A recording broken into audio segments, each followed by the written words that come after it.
What would you call the partnership between a failed state and a failed president? I would call it taco pack, corrupto pack. I will explain. Welcome to Bro Tease America. My name is Mohana Murali. I usually do these videos in Telugu, but because of the content, which is essentially related to India tensions with Pakistan, so I wanted to reach wider audience, which is why I'm doing it in English. Let's begin with this bizarre claim Trump made a few weeks back that he brokered a peace between India and Pakistan, which I would put in the category of things that never happened for 500 Alex. We helped a lot. And we helped also with trade. I said, come on, we're going to do a lot of trade with you guys. Let's stop it. Let's stop it.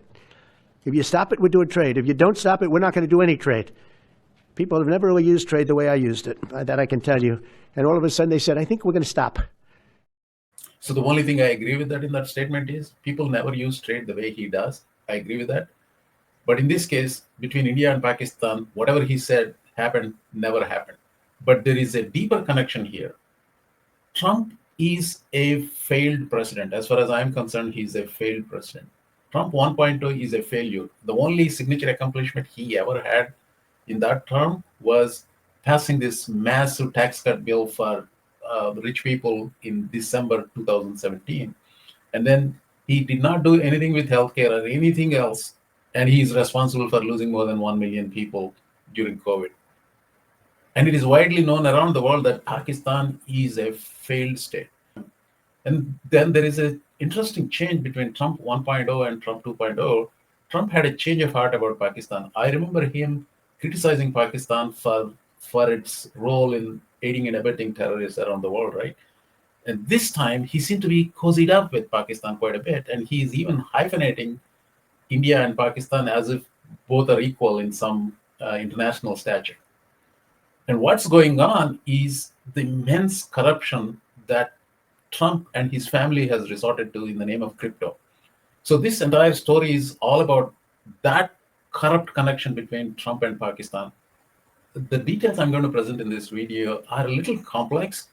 I tried to narrate in such a way that it is easy to understand, but because of the very nature of the complexity of this entire cryptocurrencies and then the deals, this country, this company, that company. So it is a little difficult to comprehend the whole picture, but stay with me. I think in the end, it all makes sense. There's an article that came out on May 22nd, which I saw a little bit late. It's like the father pursues Trump's diplomatic deals and son chases crypto deals. And this is entirely about their connections to Pakistan. So I spent some time researching this and then went back to March 7th and I read all the articles. And then I dug deeper.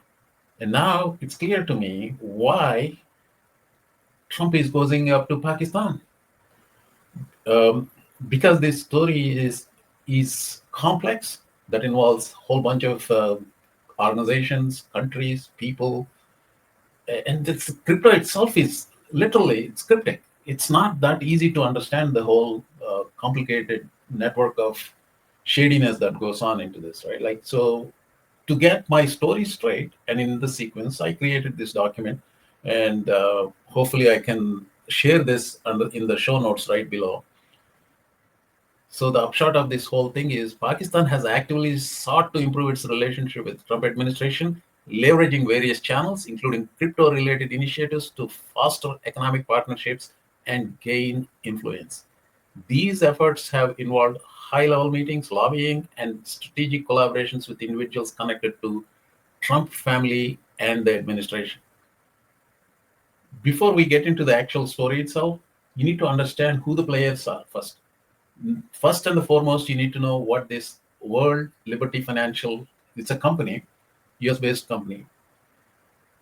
They call it a decentralized and cryptocurrency company founded in 2024. Sometime in September, I believe this is founded. And Trump family owns 60% of this company. Donald Trump himself listed as chief crypto advocate. You have to remember again, he was very skeptical about cryptocurrencies in his first term. Now all of a sudden he became chief crypto advocate of one of the shadiest companies in the United States right now. Trump is a prominent figurehead. They're billing him as a figurehead, but they're using his name also. And they're using his position as the president of the United States. They're leveraging his public profile to promote the WLF project.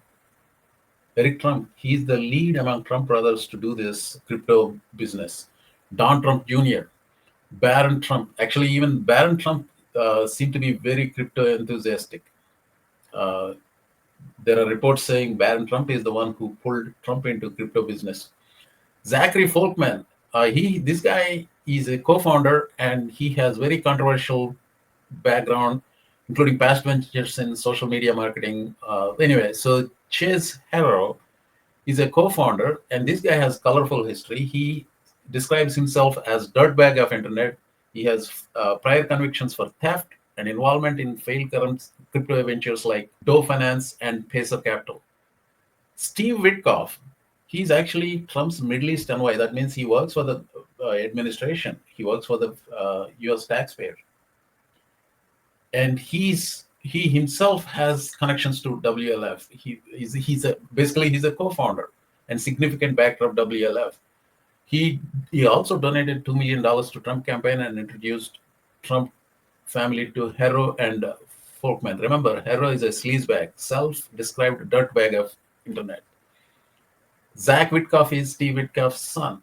Justin's son, if you guys are following the news, you would see this guy is the largest investor in Trump meme coin. I think there are reports up to $45 million, but clearly he at least put $25 million into Trump meme coin. He attended the dinner. He's the highest contributor to this meme coin.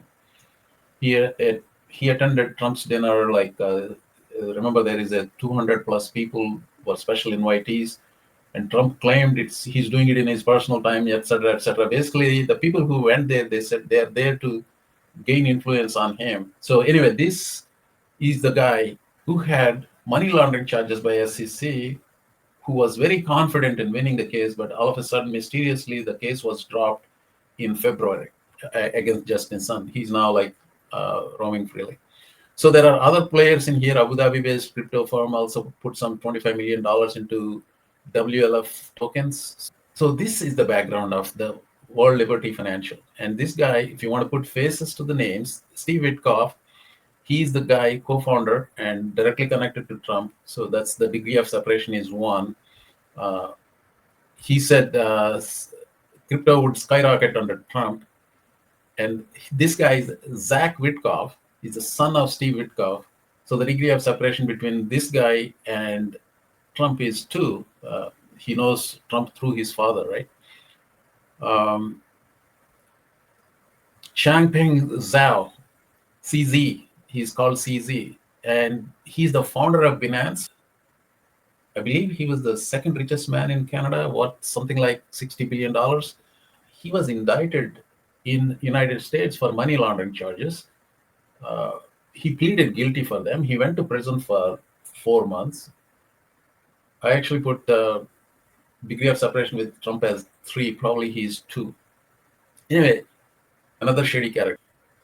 I just told you about Justin Sun. Actually, I may have misspoken. He was not pursued for money laundering. He was pursued for fraudulently manipulating market, and the SEC was confident of winning the case. Anyway, he's the top investor in Trump meme coin. And another guy, Gentry Beach, he led the investor delegation, and this is where they're all coming together into Pakistan. Gentry Beach, he's a friend of Donald Trump Jr. He's also known to Trump himself. He led a delegation into Pakistan, and his son, Gentry Beach Jr., met with Pakistan finance minister to discuss crypto. So there's another woman, Kelly Whitlock. She runs some corporate PR kind of business. Anyway, she's the sister-in-law of U.S. Defense Secretary Pete Hegseth. She also went to Pakistan. So here's the network of people who are who's who in crypto, meme coin, these kind of businesses. A lot happening in United Arab Emirates and Dubai. And in comes Mohammad Aurangzeb, Pakistan's finance minister, who met with Gentry Beach Jr. This meeting was facilitated by a guy named Bilal bin Shakib. Anyway, so I want to play you this video of Bilal bin Shakib inviting this entire delegation into Pakistan. I believe this meeting was held in Lahore. By the way, Bilal works for the Pakistani Finance Ministry.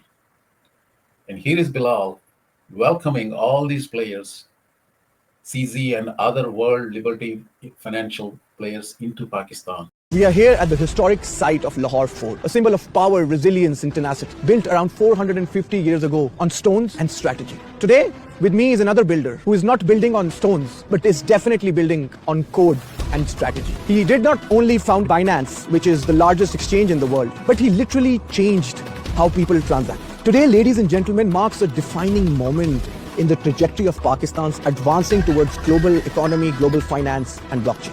It gives me immense pride to welcome CZ as a strategic advisor to the Pakistan Crypto Council. We are not just welcoming a man, but a movement. We are just not welcoming a name, we are welcoming a narrative. It's an absolute pleasure to have all three of you today in Pakistan. We were in Islamabad earlier and now in Lahore. Tell me, how has Pakistan been for you? They want to participate in the digital financial ecosystem. They want to participate in what the future of finance looks like. And you really have to come here to see it. And we thank you and, of course, all of your country mates for their hospitality. It's been nothing short of excellent.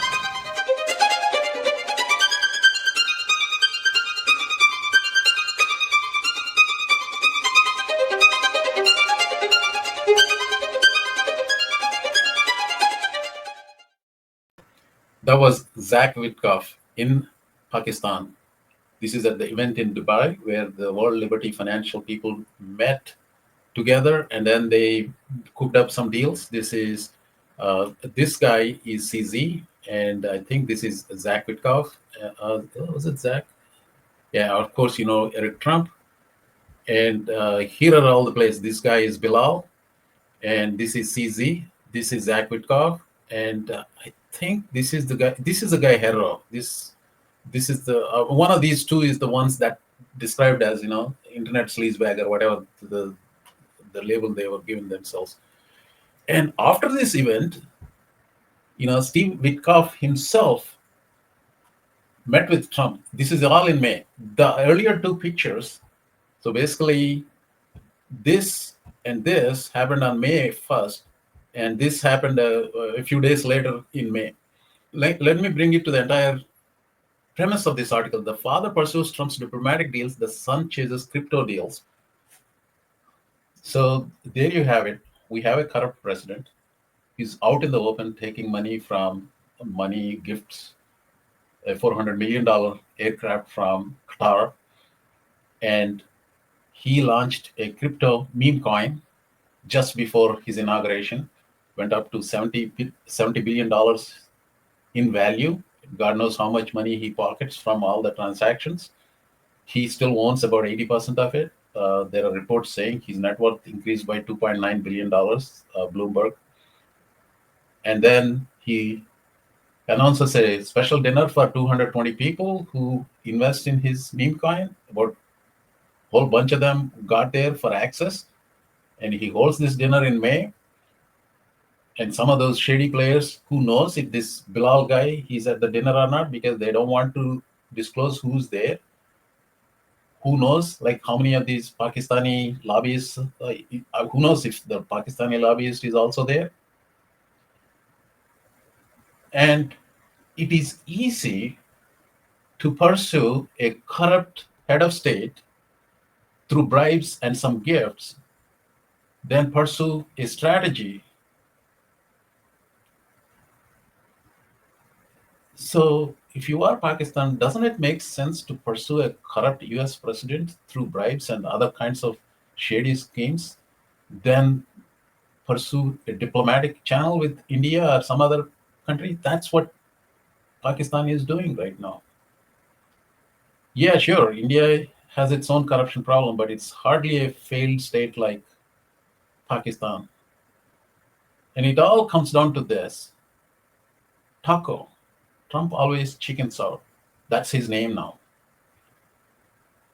A corrupt president, Taco, and a failed state, Pakistan, they come together in a crypto pact, Taco Pakistan Corrupto Pact. And that's what this is all about. Well, I want to say this thing to fans of Modi, or some people call Modi bugs.